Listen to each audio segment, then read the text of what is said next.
I knew that when I was retiring from the Air Force, I needed some transition time.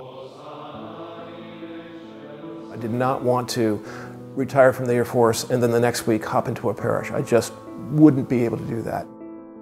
Absolutely loved every deployment I've been on, but it was also some of the hardest things I ever did.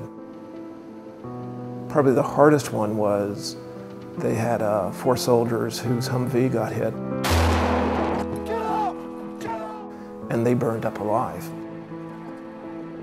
You usually don't anoint dead bodies, but for the families back home to know that their son or daughter got last rites, you go in there. So I started anointing the body, and one of the guys went, "Don't you wear gloves?" I said, "Not for anointing." But seeing that burnt corpse was one of the hardest things I ever had.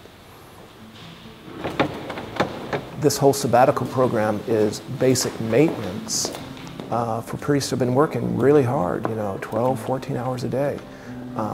After a while, you just need to take that time, and Casa O'Toole is that place where we get it.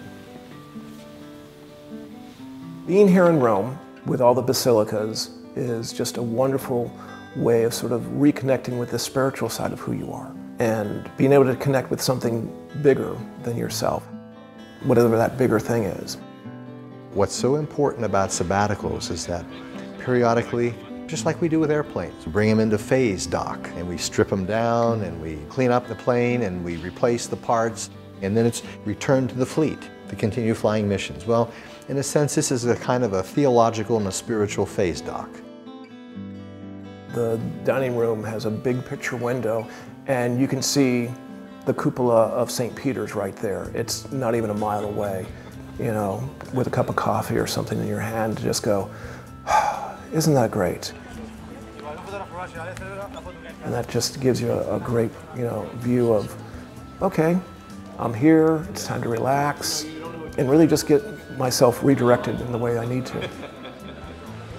Coming back to Rome and just getting in touch with that was so much a part of this experience.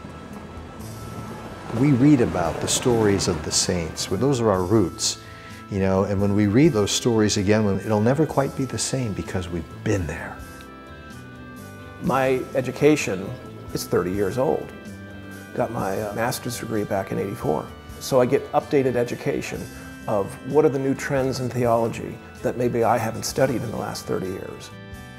Being here, talking to 32 other priests and finding out what's worked for them, that just gives you good ideas of what do I need to do for the next phase of my ministry? I could be running a parish for another 20 years.